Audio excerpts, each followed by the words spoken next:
और इस समय जश्न उत्साह की तस्वीरें लगातार अयोध्या से आ रही हैं, क्योंकि राम मंदिर का कार्य जो है, निर्माण कार्य वो जोरों पर है और उसका स्वरूप भी दिखने लगा है। निर्माण कार्यों के दौरान ही श्री राम जन्मभूमि मंदिर के जलाभिषेक की तैयारियां भी शुरू हो गई हैं। रामलला के जलाभिषेक की तैयारियां शुरू हो गई हैं। देश ही नहीं, दुनिया भर की नदियों और समुद्र के जल से अयोध्या के रामलला का जलाभिषेक किया जाएगा। श्री राम जन्मभूमि मंदिर में अभिषेक होगा। इसको भव्य और यादगार बनाने के लिए बड़े कार्यक्रम की तैयारी है। यूपी के मुख्यमंत्री योगी आदित्यनाथ 23 अप्रैल को 155 देशों की नदियों के जल से रामलला का जलाभिषेक करेंगे।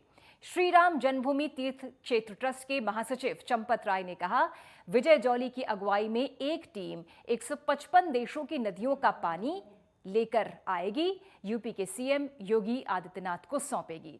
रक्षा मंत्री राजनाथ सिंह सीएम योगी आदित्यनाथ 23 अप्रैल को मनीराम दास छावनी सभागार में जल कलश की पूजा करेंगे। बता दें आपको कि दिल्ली के पूर्व बीजेपी विधायक विजय जौली ने इस मुहिम की शुरुआत की थी। अब जब दुनिया भर की नदियों का जल इकट्ठा हो चुका है, तो श्री राम जन्मभूमि मंदिर का जलाभिषेक करने की तैयारियां शुरू हो चुकी हैं और इसको भव्य और यादगार बनाया जाएगा निश्चित रूप पर। मुख्यमंत्री योगी आदित्यनाथ जलाभिषेक करेंगे। 23 अप्रैल को रामलला का जलाभिषेक होगा और इस भव्य कार्यक्रम को यादगार बनाने की हर पुरजोर कोशिश की जा रही है। अब वो दिन दूर नहीं जब रामलला के दर्शन होंगे, जब रामलला विराजेंगे भव्य राम मंदिर में। एक और निर्माण कार्य प्रगति पर है, जोरों पर है और जो रूपरेखा है वो नजर आने लगी है। वहीं दूसरी ओर रामलला के जलाभिषेक की तैयारी भी होने लगी है। 155 देशों की नदियों के जल से अभिषेक होगा रामलला का, हमारे राम का, प्रभु राम का, श्री राम का, और उसके बाद उनको विराजा जाएगा भव्य राम मंदिर में। बीजेपी के पूर्व विधायक विजय जौली ने इस मुहिम की शुरुआत की थी। 155 देशों की नदियों का जल का पानी इकट्ठा हुआ है और इसी पानी से, पवित्र पानी से रामलला का जलाभिषेक किया जाएगा। वो ऐतिहासिक दिन जिसका सभी को बेसब्री के साथ इंतजार है और यूपी सरकार, योगी सरकार इस तैयारी में है कि इसकी भव्यता दुनिया देखे।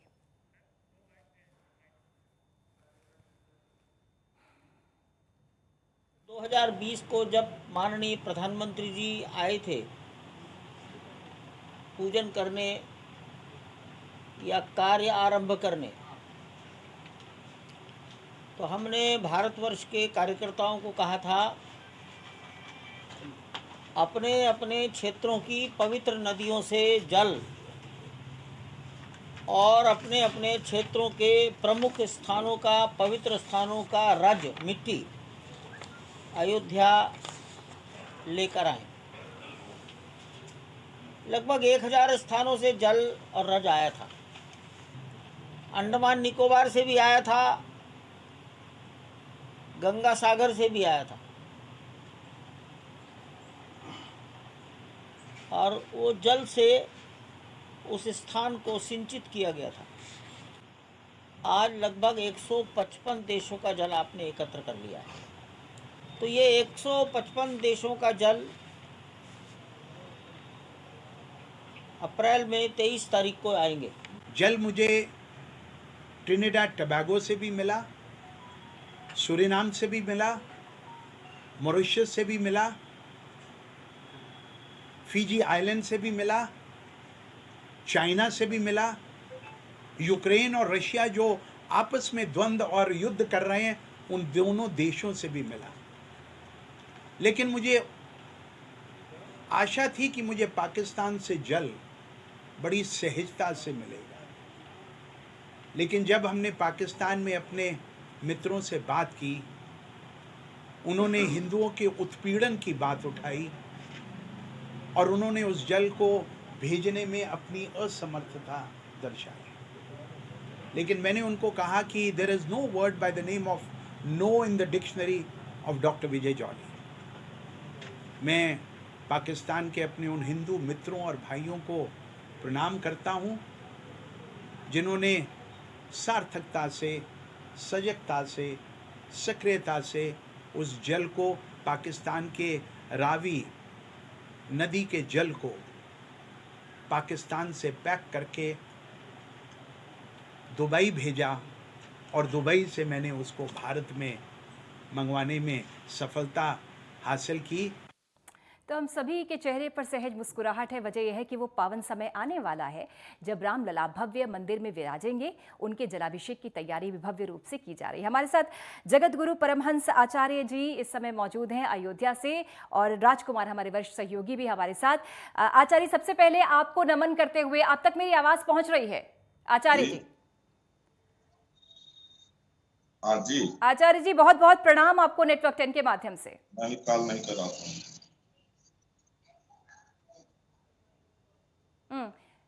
आचार्य जी, आप तक आवाज पहुंच रही है तो हमारा प्रणाम आप तक पहुंचे। ठीक, थोड़ा सा कनेक्शन वापस जोड़ने की कोशिश करते हैं। राजकुमार हमारे सहयोगी भी जुड़े हुए हैं। राजकुमार, उस देश का इंतजार, पूरा देश उस वक्त का इंतजार कर रहा है जब रामलला भव्य राम मंदिर में विराजेंगे, और तकरीबन वो तिथि पास ही आने वाली है। उससे पहले जलाभिषेक की बड़ी तैयारी की जा रही है। इस पूरे जलाभिषेक मुहिम को जरा विस्तार से बताएं कि किस तरह से रामलला को जलाभिषेक उनका किया जाएगा, उसके बाद भव्य राम मंदिर में वो विराजेंगे।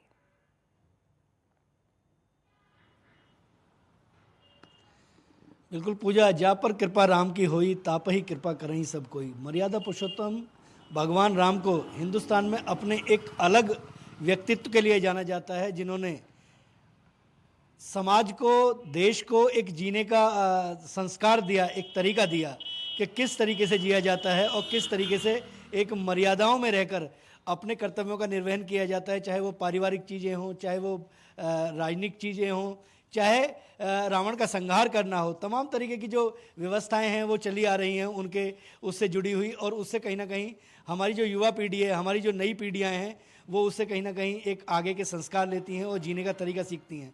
जहाँ तक ये जो कार्यक्रम है, इस कार्यक्रम को साकेत के विधायक, दिल्ली में साकेत के विधायक रहे हैं विजय जौली, और विजय जौली भारतीय जनता पार्टी के बहुत महत्वपूर्ण पदों पर रहते हुए उन्होंने ये बीड़ा उठाया था कि अयोध्या में जिस जगह पर भगवान राम का जन्म हुआ, उस जगह पर जिस दिन उनका राज्याभिषेक होगा, आप देखिए कि जो व्यक्ति जिनका राज्य अभिषेक हो रहा था और उस समय वो वनवास में चले गए, लेकिन सब कुछ छोड़ छाड़ के जिस तरीके की चीज़ें उन्होंने अपने जीवन में की, अब इसका एक भव्य रूप देने के लिए तमाम 155 देशों से जिस तरीके से जल मंगाया गया है, एक पूरी दुनिया में एक स्थापित करने का, एक संस्कृति को स्थापित करने की एक मुहिम है। और ये जो कार्यक्रम है, इस कार्यक्रम में तमाम तरह का वो जो जल है, उस जल को पहले हरिद्वार पे हर की पौड़ी पे लेके जाया गया है, और वहाँ से एक बड़े पात्र के जरिए उसको अयोध्या तक लाया जाएगा। राजनाथ सिंह जो देश के रक्षा मंत्री हैं, वो इसमें मुख्य अतिथि के तौर पर होंगे, और उसके अलावा उत्तर प्रदेश के मुख्यमंत्री योगी आदित्यनाथ उनकी अगवानी करेंगे। उसके अलावा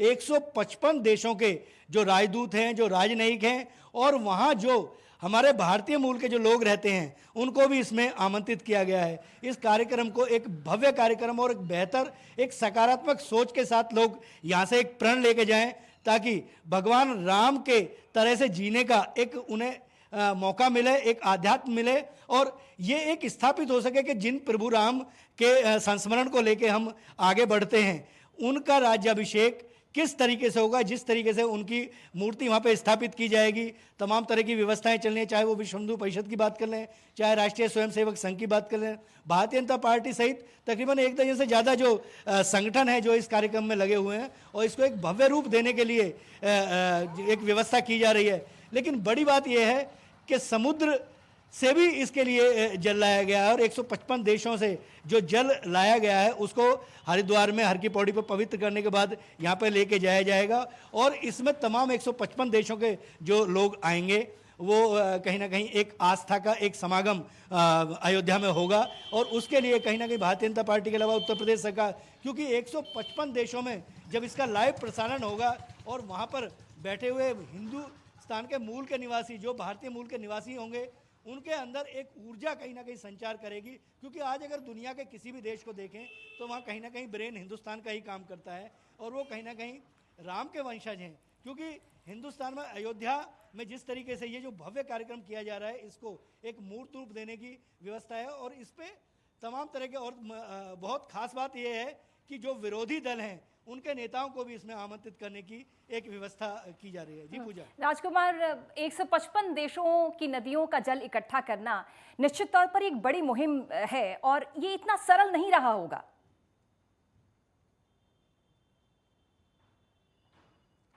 बहुत महत्वपूर्ण बात आपने कही है, क्योंकि उस मर्म को समझना, क्योंकि दिन रात जब कोई एक मुहिम जब ली जाती है, जब एक कोई मिशन उठाया जाता है जैसे देश की आज़ादी के लिए, और बड़ी बात यह है कि जहाँ पर देश के रणबांकुरों को, जिनको अंग्रेज़ों ने प्रताड़ित किया, वहाँ से भी इसके लिए जलाया गया है। और एक व्यवस्था होती है, क्योंकि 155 देशों में जहाँ भी भारतीय मूल के लोग हैं उनको उसके लिए कन्वेंस करना और उन्हें ये समझाना कि हम करना क्या चाह रहे हैं, क्योंकि एक सकारात्मक सोच को कहीं ना कहीं लोगों तक पहुंचाने के लिए बड़ा समय लगता है, क्योंकि बुराई पूजा बहुत जल्दी बहुत दूर तक जाती है और अच्छाई के लिए लोगों को संघर्ष करना पड़ता है। उसी तरीके से विजय जॉली और उनके संगठन की टीम ने एक पूरा काम किया, 155 देशों में उन लोगों को खोजने का प्रयास किया जो राम के प्रति अपनी आस्था व्यक्त करके इस मुहिम में लगे। और उन तमाम 155 देशों में जहाँ से ये जल लाया जा रहा है या लाया गया है, कुछ जगह से अभी बाकी है चीज़ें, क्योंकि 23 तारीख में अभी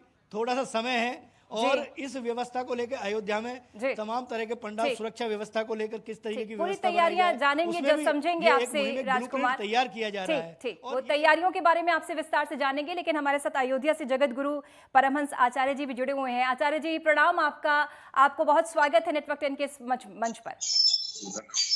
हम सभी के चेहरे पर मुस्कुराहट है आचार्य जी, चूंकि इंतजार अपने रामलला के विराजने का है। जब वो भव्य राम मंदिर में विराजेंगे उससे पहले जलाभिषेक भी होगा, उसके बारे में थोड़ा विस्तार से हम जानेंगे किस तरह से, किस विधि विधान से जलाभिषेक की तैयारी वहां पर हो रही है। देखिए, यह वैदिक परंपरा रही है कि जैसे प्रभु श्री राम जो है जब लंका विजय करके आए तो सभी तीर्थों का जल ले आया गया, फिर उनका जो है अभिषेक किया गया, फिर वो राज्य पर सिंहासन पर अभिषिक्त हुए। उसी तरह से अभी रामलला वैकल्पिक गर्भगृह में हैं। जब वो अपने जो है तो गर्भगृह में पहुंचेंगे तो वहां जो है सब दुनिया में जितने भी धरती पर तीर्थ हैं, सभी तीर्थों का, समुद्रों का सब जल आएगा और उनका अभिषेक होगा। और वैदिक विधि से जो चारों वेदों के विद्वान हैं उसमें सब लोग रहेंगे। ये बहुत खुशी की बात है, बहुत बड़ी बात है।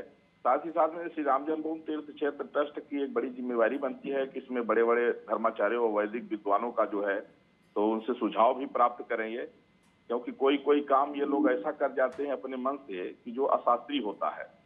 कई बार हमने चंपत राय जी को इसको लेकर के उनको अवगत भी कराया है।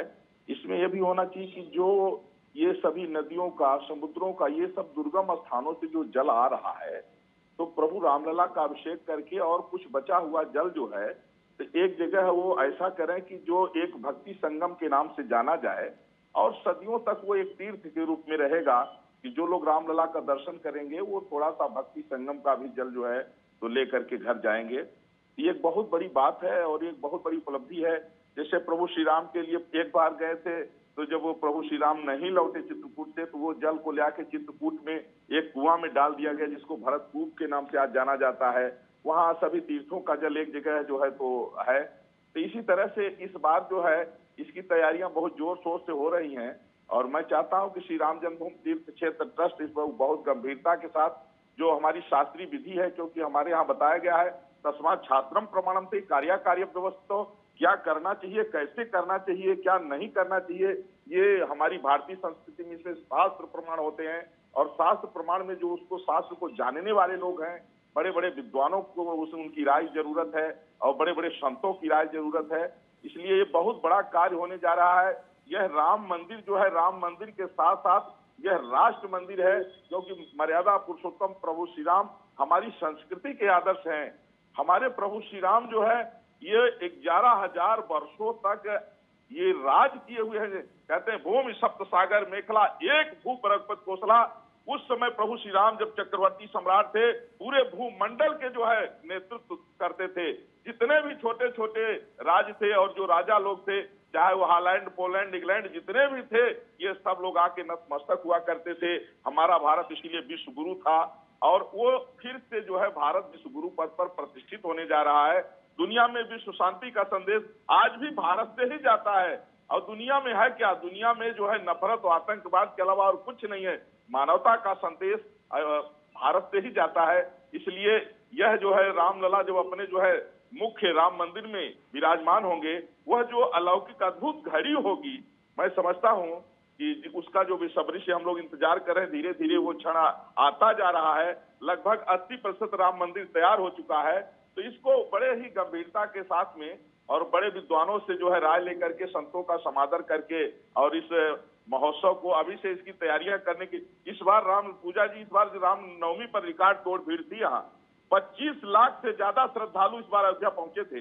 इसलिए उसको लेकर के अभी से शासन प्रशासन को, सरकार को बड़े जोर से तैयारी करने की जरूरत है, क्योंकि वो दौर जो होगा, मेरा मानना यह है कि अयोध्या के 84 कोस में कहीं ऐसी जगह नहीं बचेगी। इसलिए अभी से उसकी तैयारी भव्य रूप से होनी चाहिए। और आचार्य जी, हमें तो ये लग रहा है कि हम लोग कितने सौभाग्यशाली हैं कि अपनी आंखों से इस भव्यता को देखेंगे। जब रामलला का जलाभिषेक होगा, उनको भव्य राम मंदिर में विराजा जाएगा, तो ये ऐतिहासिक क्षण हम अपनी आंखों से देखने वाले सौभाग्यशाली होंगे।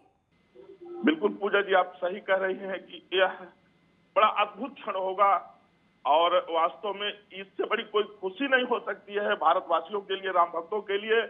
और उसके लिए जिस त्रेता में तो प्रभु श्री राम के लिए अयोध्या वासियों ने 14 वर्ष इंतजार किया था, लेकिन ये राम मंदिर बनने में लगभग 500 वर्षों तक राम भक्तों ने संघर्ष किया। कितने राम भक्तों ने अपने प्राणों को आहूत कर दिया। वो घड़ी जो आने वाली है, ये मैं समझता हूं कि ये सभी भारतवासियों के लिए गौरव का क्षण होगा।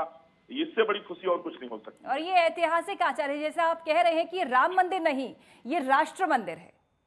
बिल्कुल, क्योंकि हमारी संस्कृति के आदर्श प्रभु श्री राम ही है। र माने राष्ट्र और म माने मंगल।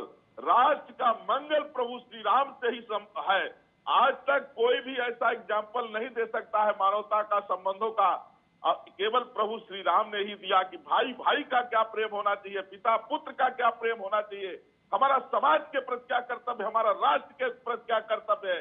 ये समग्र अगर दर्शन देखना है तो प्रभु श्री राम के अलावा और किसी में नहीं देखा जा सकता है। चाहे जितने भी हैं, किसी भी ग्रंथ में, किसी के चरित्र में वो आदर्श आज तक नहीं मिला। सृष्टि के आरंभ से आज तक जो प्रभु श्री राम ने स्थापित किया है। इसलिए जितने मानव मात्र, प्रभु श्री राम तो सबके हैं। मैं कहता हूं इंडोनेशिया तो इस्लामिक कंट्री है, वहां हर वर्ष 1 महीना रामलीला होती है। जब अटल जी गए थे तो अटल जी से लोगों ने यही कहा कि हमने अपनी उपासना पद्धति बदली, हमने पूर्वज नहीं बदला है। प्रभु श्री राम सबके हैं। तो मेरा मानना यह है कि पूरे विश्व में जितने हैं, सबको रामलला जब अपने जो है तो राम मंदिर में विराजमान हो तो लोग यहाँ आए। जो नहीं आ सकते हैं, अपने घर पर ही जो है आप लोगों के माध्यम से लाइव देखें और वही इस महोत्सव का आनंद लें। बिल्कुल आचार्य जी, आप तो स्वयं पूजनीय हैं, क्योंकि उस धरती पावन धरा पर आप रहते हैं जहां पर कण कण में राम बसते हैं। जरा हम आपसे समझना चाहेंगे कि इस समय अयोध्या की क्या रौनक है, क्योंकि वहां का जो हर रहवासी है इस समय वो खुद को शायद अलौकिक खुद को मान रहा होगा, क्योंकि प्रभु श्री राम वहां पर अब उनका जलाभिषेक होगा और भव्य राम मंदिर में विराजेंगे। वहां की मंगल बेला जरा हम आपसे समझना चाहेंगे। इस समय अयोध्या पूजा जी इस तरह से है कि अयोध्या में जो कोई भी देश विदेश से जो पर्यटक आते हैं, जो श्रद्धालु आते हैं, उनके अंदर के जो एक खुशी है वो वाणी से नहीं कहा जा सकती है। माने एक अद्भुत उत्साह है, एक इस तरह से लोगों में हर्ष है, प्रसन्नता है। जो लोग हैं, अयोध्या वासी हो, साधु संत हो, आने वाले श्रद्धालु हो, और यहाँ दर्शन करने पर, यहाँ सरजू का तट हो या अयोध्या का कोई भी कोना गली हो, वहां जाने पर लगता है कि जैसे प्रभु श्री राम टहल रहे हो, घूम रहे हो। मतलब यहाँ एक अद्भुत है।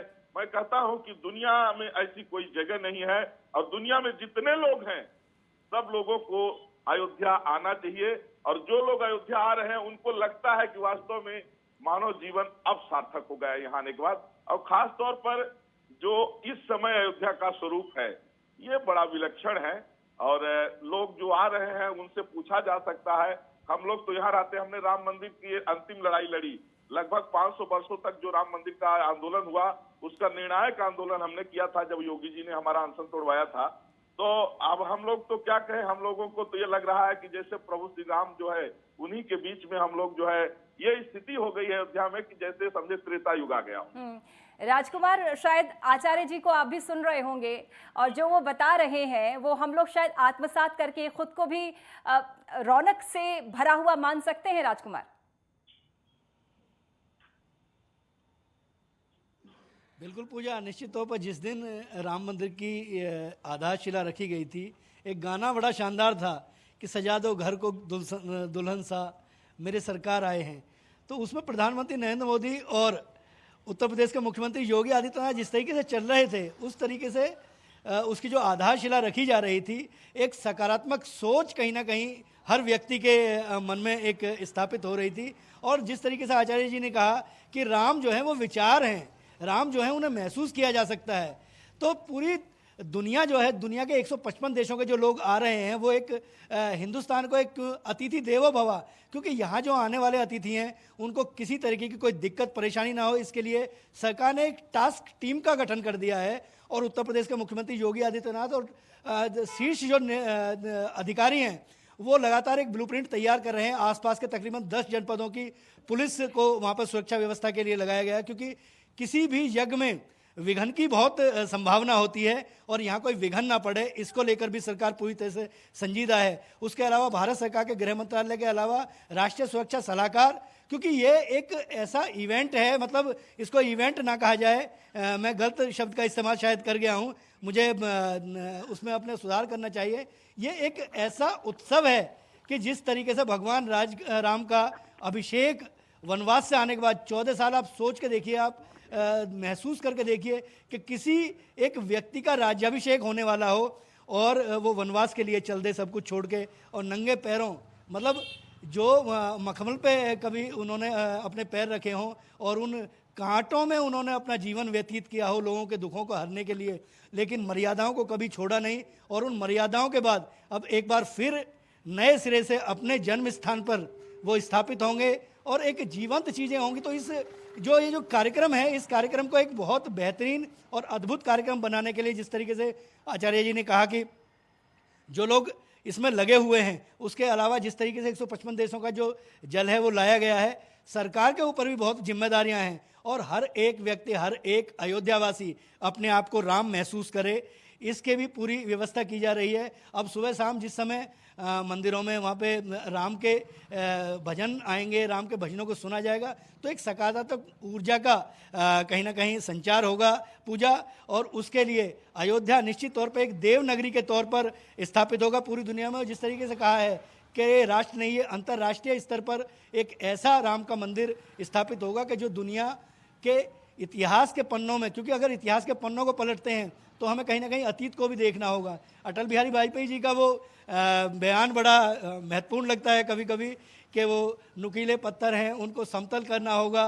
और उसके बाद कितने सारे कार सेवक थे जिन्होंने इसके लिए बलिदान दिया, उनकी आत्माएं भी कहीं ना कहीं इसमें तृप्त होंगी, क्योंकि किसी भी एक बड़े इतिहास रचने के लिए बलिदान देना होता है। और उन कार सेवकों को राष्ट्रीय स्वयंसेवक संघ और तमाम तरीके के जो आंदोलन राम मंदिर को लेकर हुए, वो भी कहीं ना कहीं बहुत आस्था के पात्र हैं और कहीं ना कहीं श्रद्धांजलि के पात्र हैं। उन्हें भी एक श्रद्धांजलि हमारे लिए सौभाग्य की बात और शायद दी जा रही है कि हम इस उत्सव के तो सबसे बड़े उत्सव के साक्षी बनने जा रहे हैं। बहुत बहुत धन्यवाद आपका आचार्य जुड़ने के लिए और राजकुमार आपका भी जुड़ने के लिए। तो 155 देशों के नदियों का जल लाया गया है, जलाभिषेक होगा रामलला का, बड़ा उत्सव, और इस उत्सव के साक्षी हम सभी बनेंगे।